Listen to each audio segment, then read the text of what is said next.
Well,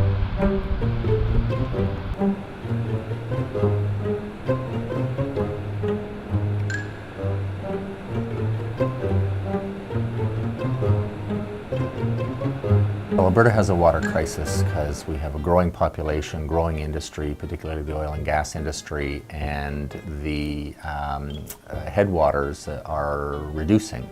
We have, with climate change, the snowpack is declining, the glaciers are melting, and so at a certain point we're going to have a greater demand than we have supply for, particularly in southern Alberta. The government solution at the time was to say, well, we're going to allow people to buy and sell water licenses. So what was given to the people for free is now automatically a commodity. The only way a municipality or a business or a farmer can get more water allocated to them is to buy it from an existing license holder.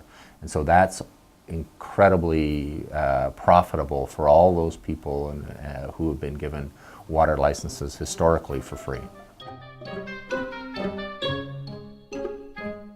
First Nations were never granted water license, and the water market system is set up in a first in time, first in right. So all those people that already have water licenses are at the top, and they're allowed to put bids in on water and have access to water more readily, and first in time, first in right sort of idea. And First Nations were at the bottom. In order to access sacred sites and cultural grounds, we often use river systems, tributaries of major river systems to access these places because there are no roads.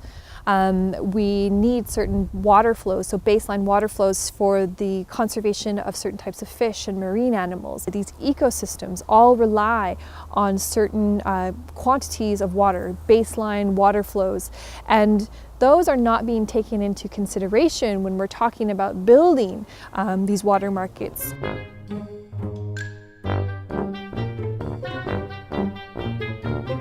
Once the oil operations and the fracking operations in southern Alberta use the water in their processes, it's incredibly difficult for them to extract all the chemicals and stuff out of it. Not all water use is the same. If a farmer is using water to irrigate their land, that water eventually makes it back into the ecosystem.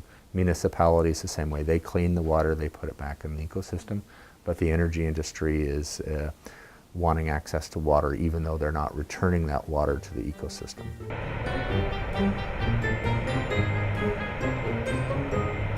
Because the province is so committed to water markets, we're going to be in a situation where only those with the deepest pockets are going to end up controlling it.